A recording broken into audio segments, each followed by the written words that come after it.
Fajra Novita dari Prodi Pendidikan Anak Usia Dini semester 5. Di sini saya akan menyelesaikan tugas ujian akhir semester dari mata kuliah Metode Kemampuan Bercerita dosen pengampu Bunda Riswa Yunisi MPD. Cerita kali ini saya akan bercerita tentang kisah kerbau, si kancil, dan si ular. Selamat menonton. Suatu hari yang cerah, di tengah hutan terdapat seekor kancil, seekor ular, dan seekor kerbau. Walaupun mereka bertiga tinggal bersama di tengah hutan, tetapi mereka bertiga mempunyai sifat yang berbeda. Yang pertama, ada si kancil. Si kancil ini dia sangat licik sekali. Dan yang kedua, ada si ulat. Si ulat ini walaupun hanya memiliki badan, tapi dia sangat rajin. Dia baik hati sekali. Dan si kerbau walaupun punya badan besar, dia sangat pemalas. Di siang hari yang panas, si ular jalan-jalan di tepian sungai. Tidak sengaja, si ular melihat ada beberapa ikan-ikan segar di sana.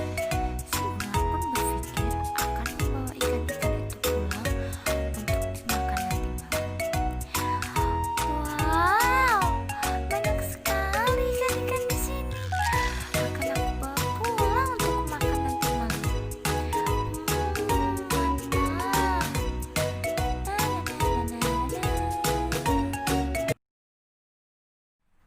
Sesampainya si ular di rumah, dia pun menaruh ikan-ikan itu di rumahnya. Tidak lama kemudian, si ular pun ingat bahwa ada yang hilang dari dirinya.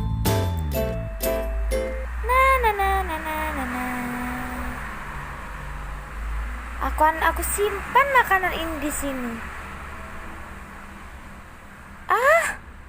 Sepertinya kalungku hilang. Di mana kalungku? Oh tidak, aku akan mencari kalungku. Mungkin saja terjatuh di tepian sungai tadi.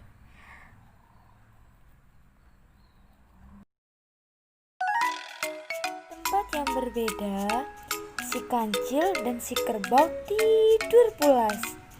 Akhirnya si kancil terbangun karena dia merasa lapar. Dan si kerbau tetap tidur dengan pulas karena dia emang pemalas.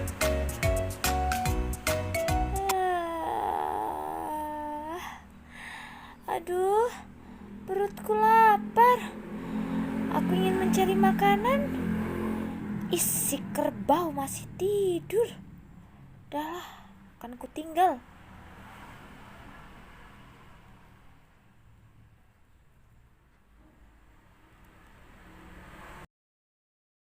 Sampailah si kancil tepat di depan rumahnya si ulat. Si kancil pun melihat banyak sekali ikan-ikan di depan rumah si ulat.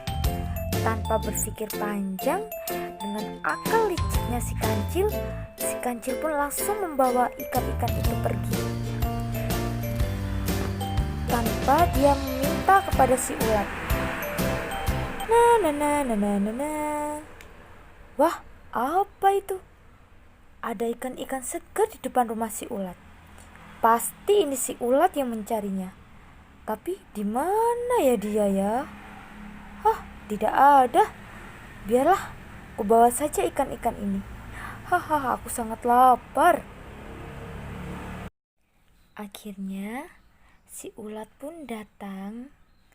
Dia sudah lelah mencari kalung itu. Dan akhirnya si ulat pun memutuskan untuk pulang ke rumahnya. Tapi sesampai di rumah, si ulat kehilangan semua makanannya. Di saat yang bertepatan, ada si kerbau yang tidur pulas tidak jauh dari rumah si ulat. Akhirnya, karena terlalu bingung si ulat pun menuduh si kerbau lah yang makan ikan-ikan itu.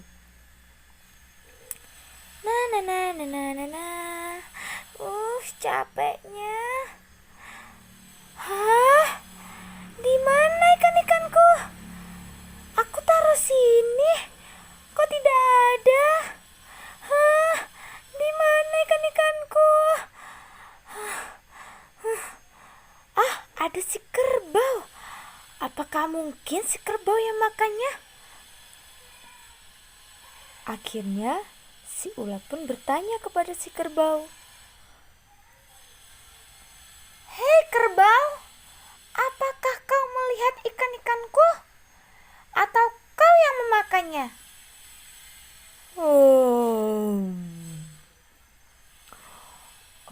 Ulat, apa kau bilang?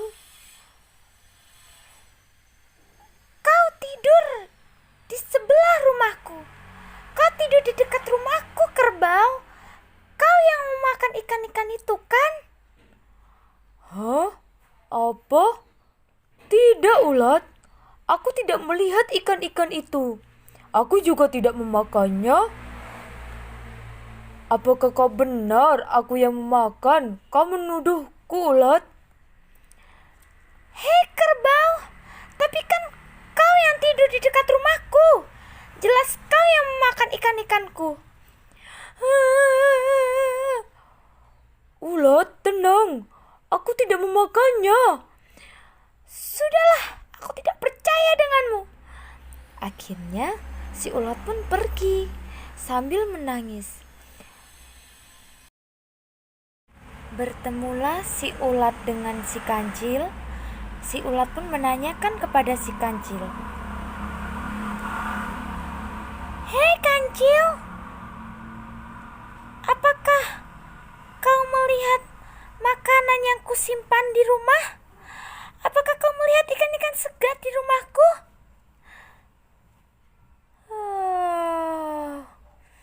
Apa, ulat? Kau menanyaiku? Aku saja baru bangun tidur. Aku tidak melihat sama sekali ikan-ikan itu, ulat. Apakah kau benar? Kau tidak bohong kan, kancil? Iya, ulat. Ngapain aku bohong? Kan aku baru bangun tidur. Aku juga jauh dari tempat tinggalmu. Tidak mungkin aku memakan makananmu. Lalu, siapakah yang makan makananku, si kancil? Aku tahu. Pasti si kerbau. Karena si kerbau yang tidur di dekat rumahmu. Apakah kau tidak berpikir seperti itu, ulat? Sebenarnya aku tadi sudah menanyai si kerbau, tapi si kerbau bilang tidak. Lalu aku pun pergi untuk menanyaimu. Hahaha, kau kena tipu, ulat. Kau ditipu oleh si kerbau. Jelas-jelas dia yang memakannya. Kurang ajar si kerbau. Akan kuhabisi dia. Akhirnya si ular pun dengan marah-marah menemui si kerbau. Dia tidak terima karena sudah menghabisi makanannya. Hai kerbau, kau yang memakannya. Kata kancil, kau yang memakannya, kerbau. Kau yang makan makananku. Tidak, ulat, tidak. Aku tidak memakannya. Kau berbohong. Rasakan ini. Ya. Sakit, ulat. Sakit. Rasakan ini. Tolong. Si kerbau pun kesakitan. Dan dia pun tidak dapat menahan rasa sakitnya. Akhirnya dia pun lalu terjatuh.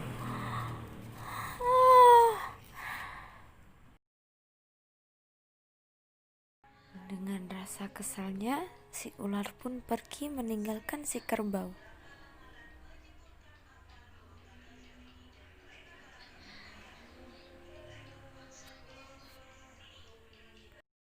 Dari kejauhan, si kancil pun melihat si ular dan si kerbau bertengkar. Si kancil merasa puas karena melihat si kerbau yang pemalas sudah dihabisi dengan si ular. Hahaha. Si kancil pun pergi.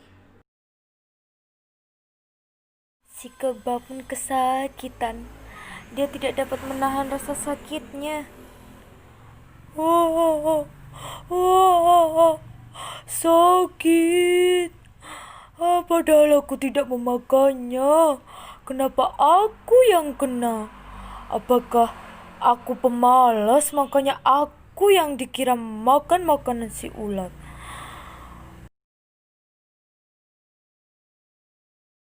Malam pun tiba. Akhirnya si kerbau pun tertidur pulas karena kesakitan. Dan begitupun si ulat, begitupun si kancil. Tetapi tidak lama kemudian si kancil terbangun karena dia sangat kepikiran tentang yang tadi siang. Dia merasa kasihan kepada si kerbau karena dia sudah memfitnahnya.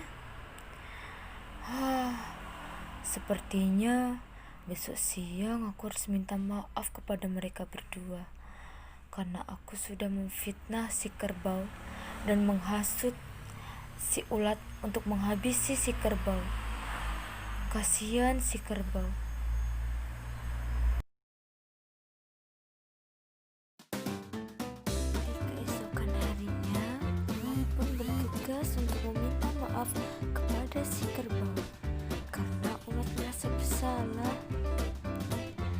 Kerbau, maafkan aku ya, karena aku sudah melilit badanmu sampai kau kesakitan. Sudahlah, tak apa, makan saja ikan-ikanku kerbau. Lain kali, kau jangan jadi pemalas ya. Kau harus mencari makanan sendiri. Kau jangan mengambil lagi punyaku. Oke, kerbau? Iya, ulat. Aku sebenarnya tidak makan makananmu, ulat. Kau tak percaya denganku. Sudahlah kerbau, jangan dibahas lagi ya. Datanglah si kancil kepada mereka berdua yang sedang berbincang-bincang. Si kancil pun akhirnya meminta maaf atas kesalahannya. Hai teman-teman. Hai kancil. Hai kancil. Teman-teman, maafkan aku ya. Ulat, maafkan aku. Kenapa kancil? Sebenarnya yang makan makananmu itu aku. Maafkan aku, Ulat.